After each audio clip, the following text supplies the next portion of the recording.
on this computer. Okay, so it's recording, yeah. It's except for it's recording. Yeah, except for like one or two of these pages, it always has exactly the same structure, which is, it has the overview, resources, aims, and curriculum links. And what needs to be done in that part is just the bullet pointing, which is in the video. Then this part, this is one that's been correctly formatted. I fiddled around with it. And it goes episode 1, then the bold title, then the text, and so on, yeah? Okay? Yeah. So you got that in your mind's eye. Let's go to a couple of them I'm going to come back to because they're a bit more complicated because they have images in, and that's slightly different. But this one, decontamination. Okay. The bullet points need doing there, but that's okay. But see what's happened here, Alan? Yeah. You see that you put those two together, the left and right move should go in that cell, and then it got formatted in bold, and then that text should go in that cell. Yeah. That solves it. Yeah. So let me just show you that. You see the editor that you've got there, all that text. I'm going to cut it out and put it into the cell below. And then this, I'm going to cut out the left and right hand moves. And then save it, and then we'll go back and have a look at the result. Refresh this. Okay, and that solves it, unless there's gaps that need fitting together. Yeah. So the overall formatting tool wasn't being allowed to format that because, and this is a recurring thing, the bolded ones should always just be on their own with no text in them. Yeah. Okay, so basically that maneuver you need to do for the first of most lessons. Yeah. Yeah. So that's a very quick. So are you happy with that? Yes. Here.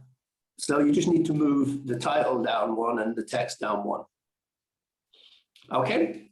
Now I want to go back to something that's a bit more complicated, which is number lines galore, because there's a little nuanced bit here. So that needs to be joined to that, as shown in the video, and maybe if you want a break in it. Okay. But as soon as you put a line break in manually, like you obviously in pasting, it loses the formatting. Okay. And then I put this note in here, text as an instruction, yeah? And this is something that most of the time, the images in these pages are on the right, yeah? Yes.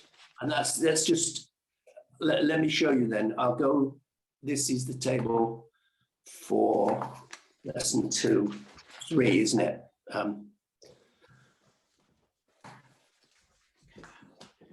Where are we? Lesson 3. Yeah, let's go. Okay, so we've got this. So that text needs to stay. Yeah. The rest I'm going to take all out. I'm going to cut that out. And then when I go in here, I've already put the image in that you saw, yeah? And what I did was change, it said a line left, and I just changed left to right, yeah? All right, okay. And so the image formatting and positioning should come always first, then comes the text, yeah? And so I'm going to paste the text in, and I'm going to get rid of that instruction, because that will be recorded in the video, yeah? And then let's go and have a look. You see there, it's getting the heading formatting. but then when we move it down a cell, it gets that formatting. Okay? Mhm. And basically it's the same thing on. That one needs to go down and it will format it correctly. Unless After the image information. after the image That's HTML, fine. yeah. Okay. And this probably will format, but you know, as soon as you've got a gap that's more than a line, it loses formatting. Yeah. Okay, and right, happy about that? What I'll do is I'll do this lesson first over the weekend and kind of use that as a practice, Alex, because there is lots of images, you're right. Yeah. And let's have a little look. Let's go to a. Yeah, so they're the page 1 of every lesson. So I want to have a look at something that's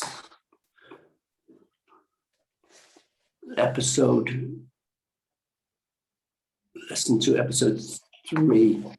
So let's go to that. So that's this one. Episode 3.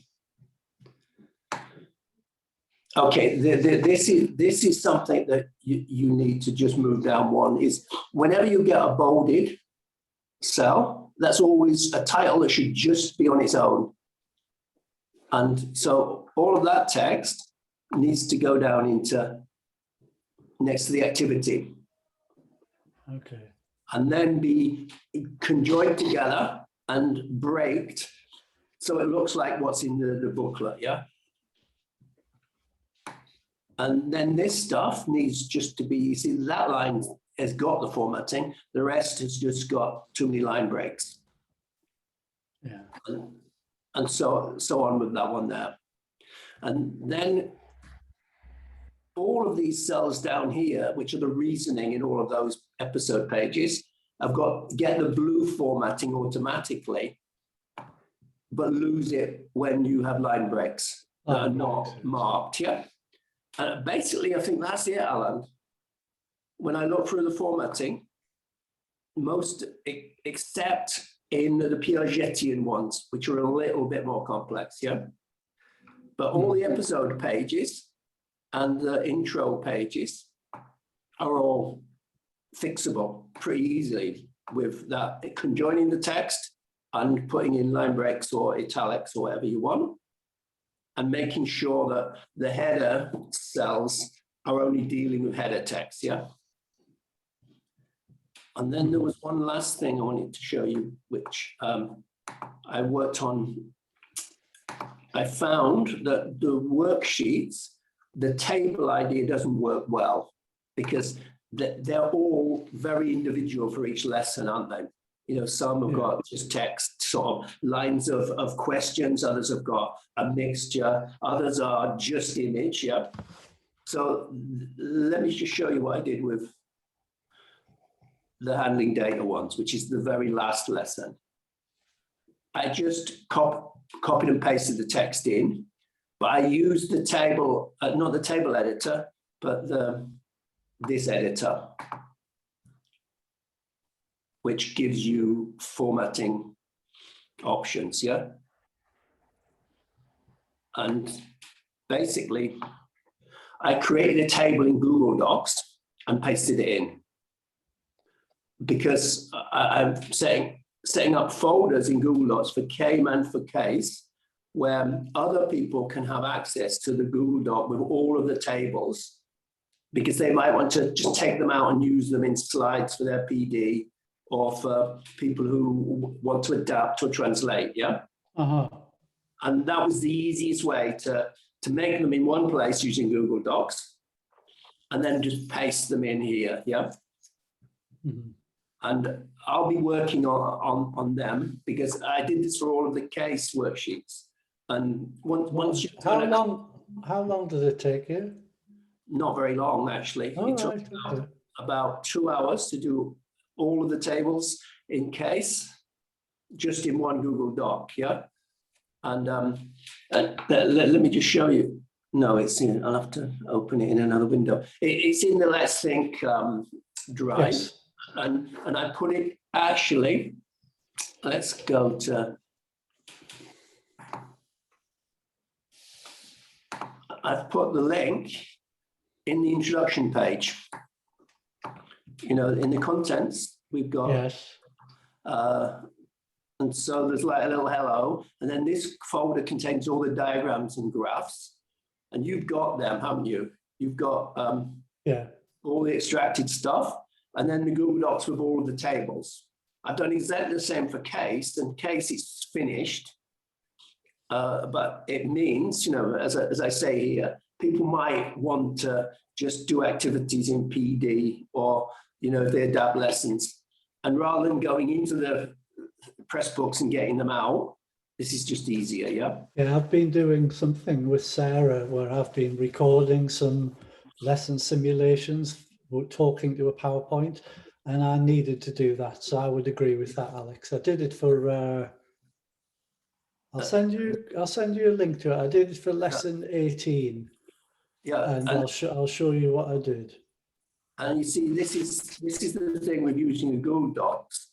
You can make it, you know, with hyperlinks within it, and once you get in a flow with making tables, it goes really easy. Yeah, it does. I remember. Since I haven't really been able to do much during lockdown, and it's ended this week, so Yeah. hence the comment about you being a mind reader.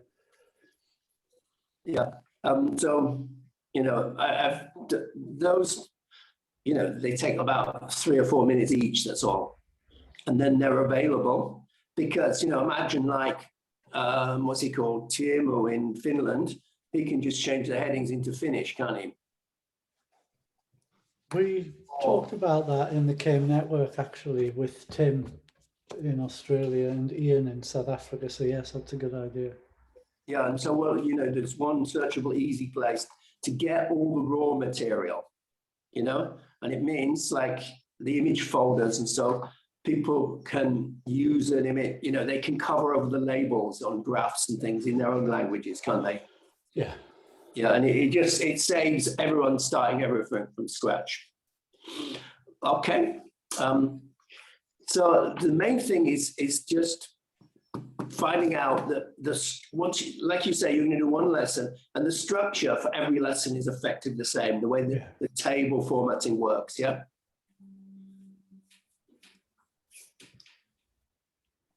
Okay. Brilliant, thank you, Alex. That's very helpful. Any other questions? I'm sure there will arise, but usually it's that the text needs to be separated into the you know, the table structure.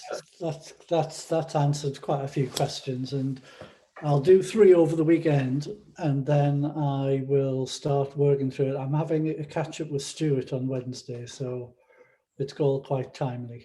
Yeah, I had a chat with him yesterday because of we're planning a seminar. You know, Michael had the idea. Yeah, so we were looking at null hypothesis testing and what it means. Right. Yeah, but it became quite a rambling discussion because it's really interesting to see the people that he knows, like Joan Solomon and what's he called, Brian Woolnough, and from his times, you know. Yeah. And when he worked at Oxford, and you know, like there's this long train of people. But we all do, you know, if you've done this for 30 years, you can't, it's like fungal hyphae, the connections spread everywhere, and it's fascinating. Yeah, because I've been involved, I mean, because they were working on it in Australia, but there's a guy that Michael put me onto from a school in Perth, which is where Mary was, yeah? And then Tim got into, and he's been there for 5 years, and they're struggling with keeping case going. And he said, yeah, it's not working for us.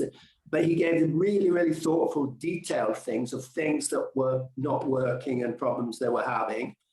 But Tim then, you know, he shared a Google Docs with us. And then Tim, of course, writes loads of really practical stuff that he's experienced with Australian school. So I'm letting him basically do most of the talking to this guy. But, you know, he sees the benefit of it, but I think it's too big a problem for him to deal with a department of 7 people. Yeah.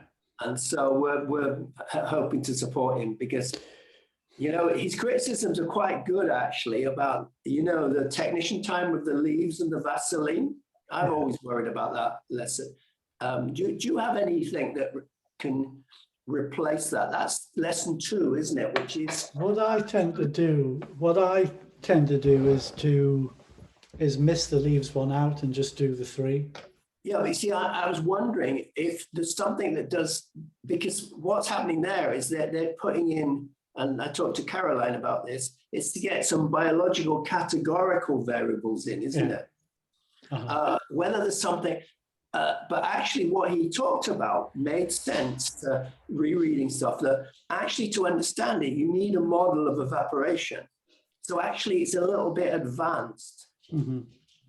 And I'm wondering if there's something just simple categorical with 2, but the aim of that is just to be aware that there's 2 variables and they can have a relationship, and one can be an input and one can be an outcome, really, isn't it? And I think one of the things that occurred to me, Alex, and that's quite an important point, is the role of the science team, where we can discuss these things and you can't do it on your own. So what we've done with having these maths meetings and the maths meetings with Sarah, we've been able to discuss things, and we've been able to try doing things for schools like that. Like I'll send you this simulation video that you could use as part of PD. So no, I completely agree with you. But I personally, in the schools I work with, where the children were all low ability, kind of missed that one out, Alex. But I do agree with you. It's a bit like, you know, the beans lessons. Yeah, well, that's one that's also having problems with. Yeah, well, I don't now, because about 4 years ago, I ended up kind of addressing it and teaching it many, many times, and realizing different ways of making it work, but sticking true to the stochastic variables and all of that. And I think I'm missing that discussion in science about the playing around with the lessons and what's acceptable and stuff like that. And so we're starting to do that in maths. And I just think we need to do that so we can then help schools bypass these things that I don't think they're big issues, but schools do. And these are blockers that stop them, Alex. So, exactly. And he made this really valid point, which I have to agree with him, because that one is one of the few lessons that uses a circus. And what his thing was, is that, first of all, the kids really struggled with the leaves, and the technicians had to do it. It was a lot of work for them. And it was like, what's the point of it? And what happened was that the circus, that some they spent a lot of time and some they did very quickly. And so it became a sort of cue blocker. And that I had that, and I've always worried about circuses for that. And also circuses got a bad name, especially by the younger teachers, because there's something they think that was imposed upon them, you know. And I get why they made it a circus. And when you look at the notes, basically Philip and Michael are saying, don't worry so much about getting everything finished. And what's the important point here is the discussion about, is it an input, is it an outcome? You know, like, and one of them, the weightlifting things, it's not clear, which is the whole point of the discussion. And so I can see probably that this guy's got a lot of young teachers who were worried about making things work. You know, like practical work is that's kind of high on the mind of young teachers, isn't it? Like, yes, it is. You know, and that's distracting them. So, but what's interesting is Tim's take on this is that basically the 3 parts are important: the PD, the theory, and the materials themselves. And I kind of agree, but not the material, not any particular ones. And I know you must have been through this with LTSS about didn't Barry Gunter and John Crossan want to reduce it to 10 at some point? When I got involved and I was talking to Anita about this, it really was going to be, well, when I joined the discussion, it was going to be a dozen.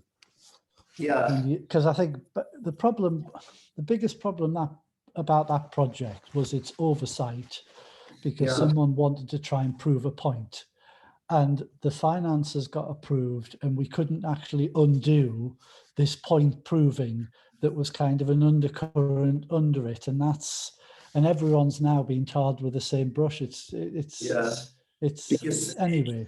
you see, I think, and I did this because of not teaching those grades directly after I'd been there for about 10 years. And the new teachers came in, and most of them were either American or Canadian, and they have a different understanding of science generally, yeah. And they were so insistent, they were so resistant to the idea of something that was a standalone, wanted it to be integrated in the curriculum. Yeah. And I said, I kind of agree with you, but the first step is to use those lessons as a sort of training place for yourself and the kids. And then it will infuse, but it doesn't infuse straight away, you know? And actually I worked with 3 or 4 over about 5 years, and it did the usual thing. Case changed the way they think about teaching. Yes, good. And so I thought, well, okay, you can replace some of them. And I know Chris Harrison and Philip Adey argued about this, about, you know, changing lessons and how true to stay to the lessons. But if you stay to the methodology and the point, that's why I mean, that's what's in. We had a CAME network meeting the other day, and Michael Shea came along, and it's quite interesting seeing him as the embodiment of the evolution of the approach. And I mean, my view has always been, I started teaching with the first edition, and the third edition is very, very different. And the evidence is based on the first edition, not the third edition. So you kind of have to kind of hold that in your head, that it's this, and as Stuart said, it's the density and the duration. If you're doing this 4 or 5 times a term, regardless, it will make a difference. And so no, I would agree with you, Alex. And I think that's the importance of people who've been using it for a long time. The wisdom that can come from seeing the bigger picture rather than the minutiae of one lesson to another. I mean, in any discussion, I would always say the lesson 7, lesson 8, the gears one is too hard. Now I go back to the original 2 lessons. Yeah. So because it's just too hard in one lesson.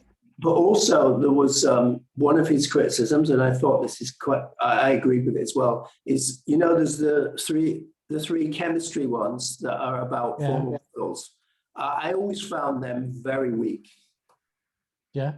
But Tim gave us some brilliant feedback about, which fits in with the sort of things I was doing. I wrote some lessons that are about diffusion with hydrogen and air that kind of replace them.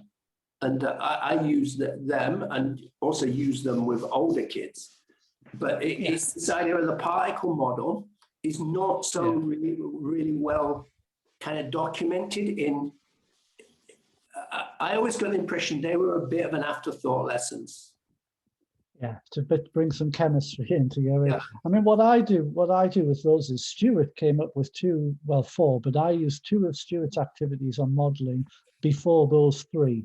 Yeah. So we now have 5 lessons on modelling, and I just think, I mean, one of the things that would be interesting that's emerged from the maths group is somehow offering taster sessions where people can have a discussion like we're having, where you have, say, you and I would mediate a discussion. And I just think that could then lead to clusters and groups of schools. And I just think we need to be more proactive and offer these to schools and have these discussions, you know, Alex. I think it's really important, because you can't keep the lessons as they were in 1988. Yeah, exactly. And it's also, that's, you know, one of the big drivers for me to go to the pressbooks format was to sort of modernize the look, because they look old, don't they?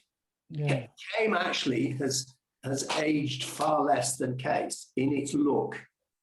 You know, the original, I've got it in front of me now. It's it's pretty good the way it looks and the way Well, it's organized. the reason for that is there was a group of 6 of us produced that second edition, and it was informed by the classroom. So that's a really helpful point, Alex, that you've made. I mean, that was just 6 of us, including Sarah and Munda and Linda and a couple of. And you know, the GL materials as well. I remember the teacher I worked with, who, when we did our action research in Zurich, she did the course with Sarah and got them for primary. And she showed those GL materials to the whole primary school who had a committee on maths. And they were amazingly impressed with them. Yes. You know, GL kind of just modernized, and you know, the Piagetian diagrams made so much sense to those teachers. You know, and it's a bit like the GL handbook that Philip wrote. Yeah. You know, that Michael used with that school in Vietnam, and he said and one of the teachers on the video that they made a PR video said this handbook was like, and you know, held his hand through all of it, and it made the whole robustness of the program make sense. I mean, the good thing about the point you've made there is Michael's influence in making sure that the Piagetian diagrams were included. They didn't like, Carol and Philip didn't like them. It was Michael's insistence that they were part of things. So that's another interesting point, Alex. Yeah, well, that's why you know, I spent a lot of time early on with investigating how to create them. And they're missing in Case, aren't they? Because actually Case, you know, the cat, and looking at that, actually it's clear that Michael and Munda exemplify that in each lesson rather than as a taxonomy. I know that Michael's worked with the guy, you obviously had dealings with him, in Ian McLaughlin in South Africa. And they're talking about doing a maths cat, aren't they? We've been dabbling with it. That's what I was starting to do with the ACT stuff as well, Alex. But it's slightly. Sorry, carry on.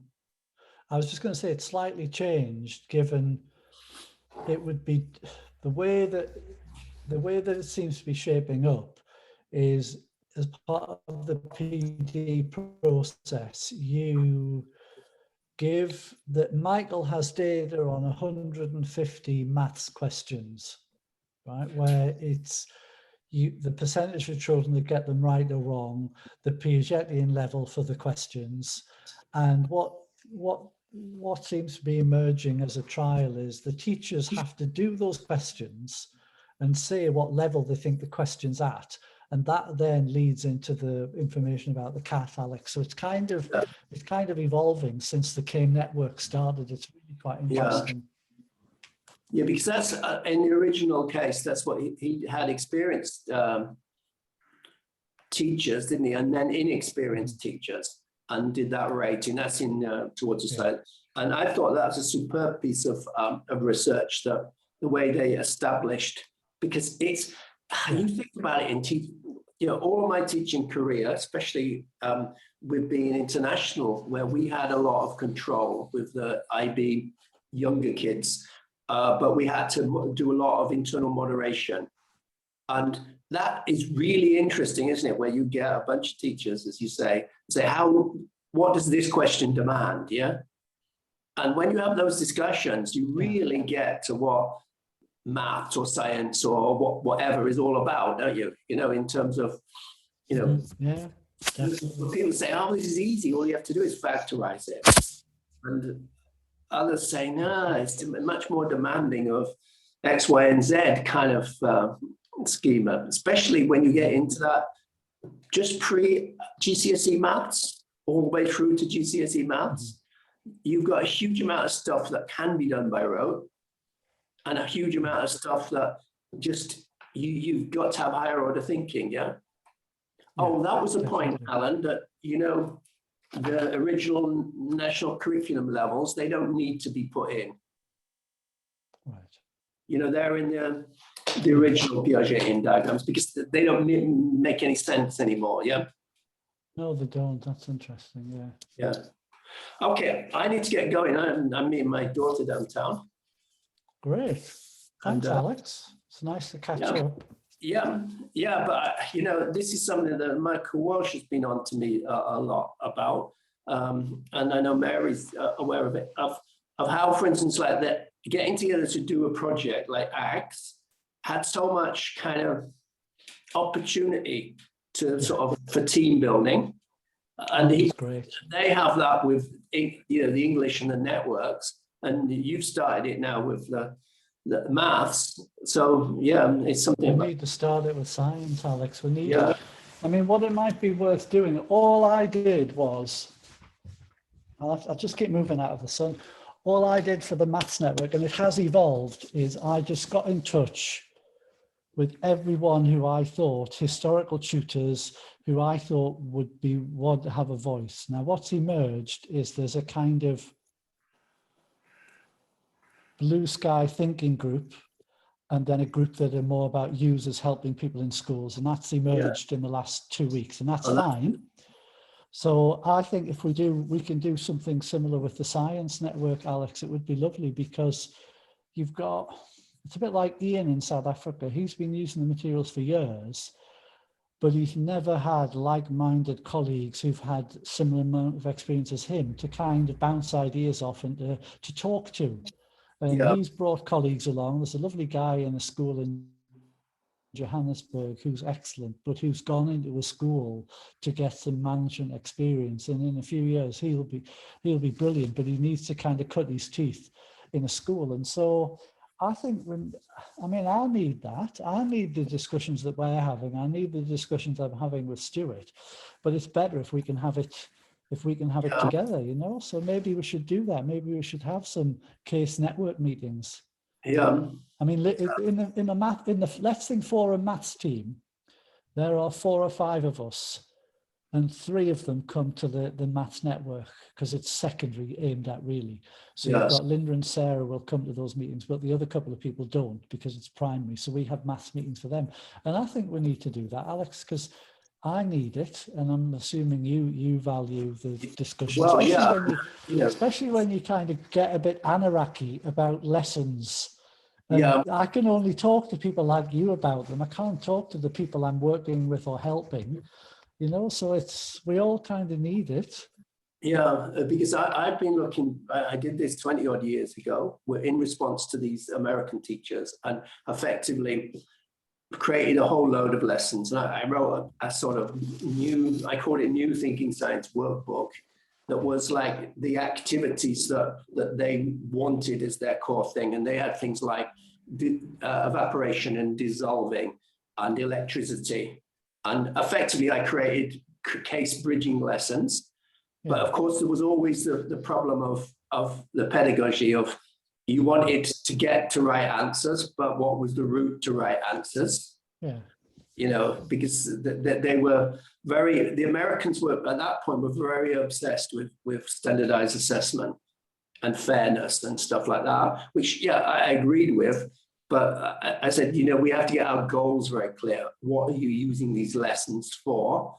And you don't want to teach case every lesson. That you can do direct instruction and exam preparation and so forth. And it was just very interesting to see how people from different culture, and the UK's caught up with that standardized testing thing, hasn't it? And thrown some of it out, like the SATs, and it depends which state they come from. The ones from the Rocky Mountains, the Colorado people, were much more ready for case, because they had got criterion reference standards, and they had been influenced by Boulder, Colorado University, very much into a case where they call it the minds-on revolution, which is it's very interesting when you work. It's happening again in Sorry? Yeah, it's happening again in maths in this country now. It's happening again in maths in this country now. So it is creeping in again under using different languages and all that kind of different words, direct instruction and stuff like that. So it's always nice to have these discussions, right? So Yeah. Thanks, Anyway, Alex. so we'll be in Let us touch. know what you think about getting some people together. Yeah. Yeah, okay. Great. Have a good weekend, Alan. Right. So I will send you, upload the video, and then I'll do that. Thanks, Alex. Oh, yeah. Thanks for reminding me. I need to end and then it'll start asking me about the video. Okay, cheers. I'll send you the Thanks, YouTube. Alex. Cheers. Thanks very much.